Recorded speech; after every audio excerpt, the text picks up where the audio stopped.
呢排香港人最常用嘅一個詞，可能就係執笠。但係當我見到大圍生昌潮州海鮮酒家宣傳話要結業嗰陣，我心入面真係落噔一聲，嗰種感覺唔單止係少咗間冷飯食，而係一種好強烈嘅預感，香港飲食業嘅中產崩塌正式開始咗。你話生昌係咪好貴？唔係。佢係咪好平？亦都唔係。佢正正就係嗰種我哋叫中產飯堂嘅代表，係嗰種你一家大細三五知己，想食得好少少，坐得耐少少，有個阿叔伙計同你吹兩句水嘅地方。而家呢種空間正喺度以一個極速嘅節奏消失。如果你問我生昌執笠帶出咗咩信號，我會話俾你聽，以後香港嘅餐飲版圖好可能只會正反兩極，一邊係嗰啲閒閒地幾千蚊一位，平民百姓望塵莫及嘅富豪飯堂，另一邊就係遍地開花，救港人於水火嘅兩餸飯。而中間嗰層，嗰種承載住幾代人回憶、講究火候、講究情懷嘅中價食肆，正被所謂嘅效率徹底驅逐。講返生昌，喺大圍開咗超過30年，由1990年代開始，佢見證住沙田、大圍嘅發展。以前大家去生昌食嘅係咩？係嗰份鑊氣，係嗰碟凍蟹，係嗰碗胡椒豬肚湯。30幾年啦，對於好多住喺新界東嘅人嚟講，嗰度唔係一間餐廳咁簡單，係一個儀式感嘅場所。但係嚟到2024年、2025年，呢種儀式感喺現實嘅租金同人工面前變得好無力。點解我話係中產崩塌？你睇下而家香港嘅消費層次，以前嘅中產，即係嗰啲搵3-5萬一個月，供緊樓，仔女讀緊書嘅一群人，佢哋週末最鍾意去邊？就係去呢類中價酒家，一餐飯千幾2000蚊，負擔得起，亦都覺得值。但而家呢班人消失咗去邊？一部分移民走咗，呢個係事實，唔使避諱。另一部分剩低嘅心態變晒，面對住供樓利息高企、股市跌、樓市淡，佢哋嘅消費力出現咗斷層式嘅下降。而家嘅香港人消費變得好極端，一係就係窮鬼套餐，追求極致嘅性價比，所以你見到兩餸飯開到周街都係，由尖旺開到去中環。以前你同人講喺中環返工食兩餸飯，人哋會覺得你係咪搞唔掂？而家係大家一齊排隊，仲要覺得自己揾到筍嘢。另一邊廂，嗰啲高端嘅日本omakase或者係私人會所嘅精緻粵菜，依然係一枱難求。點解？因為嗰啲真正嘅富豪，嗰啲金字塔頂端嘅1%，佢哋嘅財富根本唔受呢啲經濟波動影響。最慘嘅就係中間呢班人。生昌呢類餐廳，佢哋嘅成本結構係最尷尬嘅。佢哋需要大面積嘅鋪位，因為要擺大枱，要有空間感。佢哋需要經驗豐富嘅老師傅，唔係嗰啲用中央廚房製成品整熱就上碟嘅工廠式作業。佢哋仲要維持一定嘅服務質量。但係當租金升到去一個完全唔合理嘅水平，當人工因為人手短缺而不得不加，而食客又因為經濟壓力對價格變得極度敏感嗰陣，呢啲餐廳嘅生存空間就俾人夾死咗。呢個就係我所講嘅效率驅逐情懷。喺商業邏輯入面，情懷係最唔值錢嘅嘢。而家香港餐飲業講緊嘅係咩？係翻台率，係標準化，係數碼化。你去一間連鎖鋪，掃 QR code 點餐，10分鐘上菜，食完之後個系統會提你時間差唔多，最好快啲走，等下位客入嚟。呢種係極致嘅效率，但係佢冇咗人嘅味道。生昌入面嗰啲做咗10幾20年嘅老伙計，佢知你姓咩，知你鍾意飲咩茶，知你個仔鍾意食邊道菜，呢啲嘢喺大數據同算法面前一文不值。好多人話香港餐飲業唔行，係因為北上消費。我唔否認呢個係好大嘅原因。每逢週末，幾十萬人上深圳，點解？因為嗰邊俾到一種偽中產嘅消費體驗。你用幾百蚊人民幣，可以喺深圳一間裝修豪華、服務好到你唔好意思嘅餐廳食一餐好豐富嘅飯。嗰種獲得感，係而家喺香港食中價餐廳好難揾到嘅。香港嘅中價餐廳而家好多時係兩頭唔到岸，價錢貴過深圳幾倍，但服務同環境可能仲停留喺1990年代。但係我哋係咪就咁就認命？生昌嘅執笠其實係一個警號，話俾所有仲喺度堅持緊嘅老闆聽，舊嗰套賣情懷、賣街坊情嘅模式，如果唔轉型，好難行得落去。但我心入面始終有一份執着，如果一個城市正反富豪飯堂同兩餸飯，呢個城市仲有咩魅力？飲食文化係一個城市嘅靈魂，兩餸飯係生存，富豪飯堂係炫耀，而中間嗰層中產飯堂先係生活。我哋試諗下，如果以後我哋要慶祝屋企人壽辰，或者想同老朋友靜靜地食餐好啲嘅飯，除咗去嗰啲要着西裝打呔、位3000蚊嘅高級食府，就只剩返啲商場入面千篇一律，連味道都係中央工廠出產嘅連鎖鋪，咁嘅香港係咪我哋想要嘅？生昌執笠，好多人話係因為老闆想退休，或者係租約期滿，但背後嘅社會邏輯係，香港嘅社會結構正喺度發生巨變，中產階級嘅萎縮帶動咗消費模式嘅轉型。以前我哋講東方之珠，講嘅係一種遍地開花、百花齊放嘅繁榮。而家呢種繁榮好似正喺度收窄。我仲記得以前去生昌，最中意睇師傅喺開放式嘅廚房嗰度處理啲海鮮，嗰種熱氣騰騰嘅感覺係一種生命力。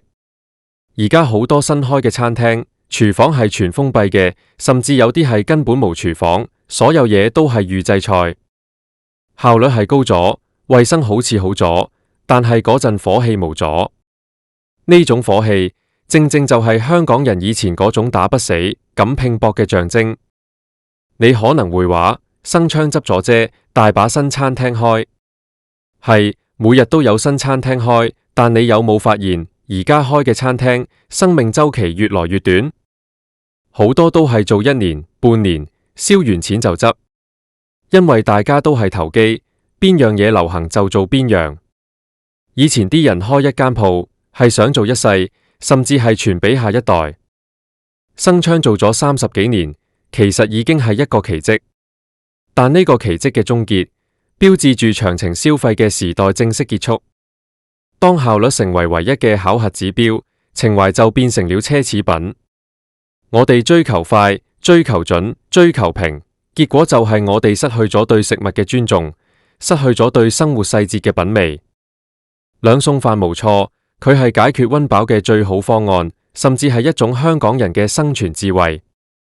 但當兩餸飯成為咗主流消費，甚至成為咗一種無奈嘅選擇嗰陣，我哋就要反思。呢個社會到底出咗咩問題？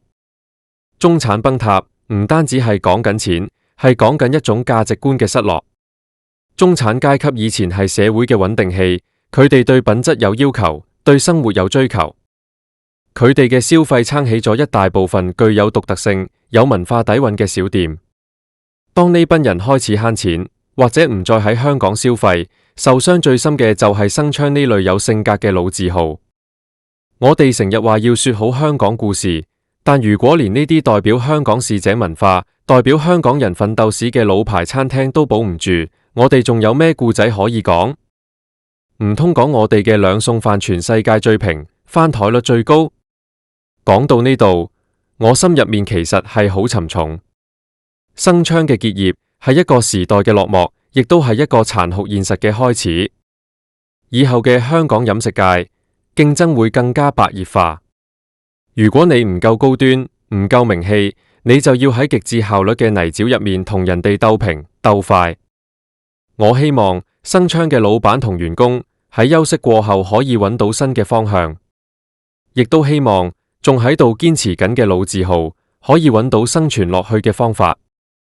雖然現實好殘酷，但我依然相信香港人對食嘅執着、對情嘅眷戀係唔會咁易被徹底驅逐。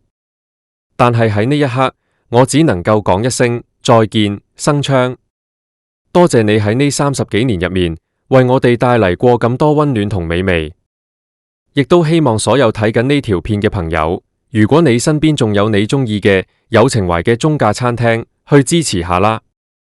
唔好等佢哋宣布執笠嗰陣，先至去排隊影相。因為喺呢個效率至上嘅年代，每一間仲存在緊嘅情懷小店都係一個奇蹟。我哋唔想見到香港嘅未來只有富豪飯堂同兩餸飯。我哋想要嘅係一個有溫度、有選擇、有層次嘅香港。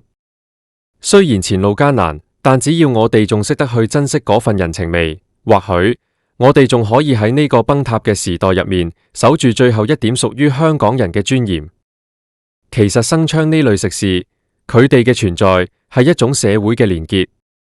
你諗下，喺生昌食飯，隔離台可能係住喺附近嘅老街坊，亦都可能係特意揸車過嚟嘅行政人員。大家喺同一個空間食住同樣味道嘅潮州菜，呢種社會階層嘅交融係好珍貴嘅。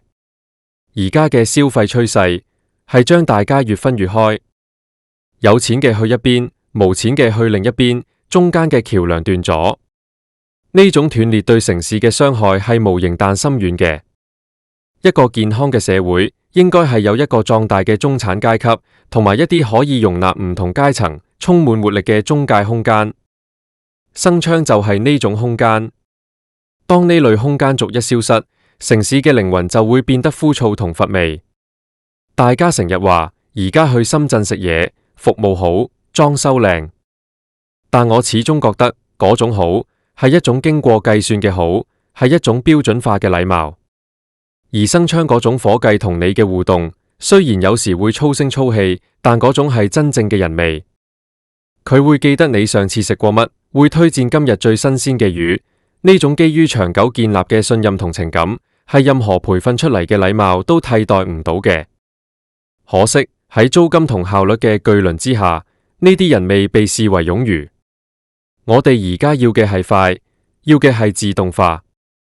我哋連同人溝通嘅時間都想慳返，咁樣落去，我哋失去嘅唔單止係一間餐廳，而係一種同人溝通嘅能力，一種感受生活細節嘅敏銳度。生昌嘅執笠，亦都反映咗香港飲食業嘅一個結構性難題：斷層。老一輩嘅師傅、老闆想退休，後生一輩唔願意入行，覺得辛苦，回報低。就算有心想做嘅後生仔，面對住天價租金，都只能夠選擇開啲蚊型鋪或者做外賣生意。呢種碎片化嘅經營，好難傳承到大型酒家嗰種複雜嘅烹飪工藝。我哋成日講傳承，但傳承係需要土壤嘅。當一個城市嘅租金土壤只係適合長出兩餸飯呢類快生快長嘅雜草，或者富豪飯堂呢類高昂嘅溫室花朵嗰陣，嗰啲需要長時間深耕細作嘅大樹，即係我哋嘅傳統老字號，自然就會枯萎。呢個亦都係點解效率徹底驅逐情懷呢句話咁令人心碎。因為情懷係需要時間去沉澱嘅，係需要浪費時間去培養嘅。喺一個每一秒鐘都要計算產出嘅城市，情懷自然變成了最無效率嘅嘢。但係我想問，如果我哋嘅生活只剩返效率，咁我哋賺錢嚟做咩？如果我哋每日辛勤工作，最後換嚟嘅只係一盒流水線生產嘅兩餸飯，或者係一餐無人情味、只得炫耀價值嘅豪宴，咁樣嘅生活仲有咩樂趣可言？生昌嘅故事其實就係香港中產嘅縮影，曾經輝煌，曾經係社會嘅中堅力量，但喺時代嘅巨輪下，正面臨前所未有嘅擠壓。有人選擇離開，有人選擇躺平食兩餸飯，有人喺掙扎中試圖保持最後一份體面。我唔係想販賣焦慮，但我哋必須要正視呢個現象。香港飲食業嘅中產崩塌，唔係一個偶然，而係多種因素共同作用嘅結果。從宏觀經濟到個人消費心態，從租金結構到勞動力市場，所有嘢都喺度發生緊質變。生昌執笠係一個警號，係一個時代嘅終章。佢提醒我哋，嗰個可以慢落嚟食餐好飯，講下人情，聚下街坊嘅時代，正喺度離我哋而去。以後嘅香港可能會變得更高效、更科技化，但係佢仲會唔會係我哋心目中嗰個充滿煙火氣嘅家？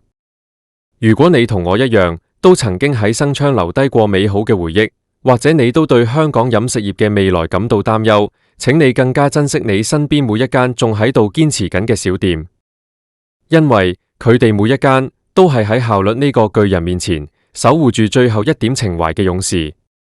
生昌嘅門關上咗，但香港人嘅生活仲要繼續。喺呢個富豪飯堂同兩餸飯並存嘅時代，我哋點樣喺夾縫入面揾返嗰份屬於自己嘅生活品質，揾返嗰份失落咗嘅中產情懷，可能係我哋每個人都要去思考嘅問題。最後，我想對所有喺香港飲食業默默耕耘嘅朋友講一聲辛苦晒。喺咁難行嘅路上，你哋嘅堅持其實就係香港最珍貴嘅風景。雖然生昌走咗，但我希望更多嘅生昌可以喺唔同嘅形式下重新出現，繼續為呢個城市注入溫魂。生昌執笠係一個信號，亦都係一個反思。希望我哋每個人都能夠喺呢波中產崩塌嘅浪潮入面揾到自己嘅立足之地。雖然世界喺度變，但係嗰份對美好生活嘅向往，永遠都唔應該被驅逐。我會記得生昌嘅味道，更會記得嗰份屬於大圍、屬於香港嘅人情味。喺呢個變幻莫測嘅2026年，願我哋都能夠守住心入面嗰份火氣，守住嗰份唔輕易認命嘅情懷。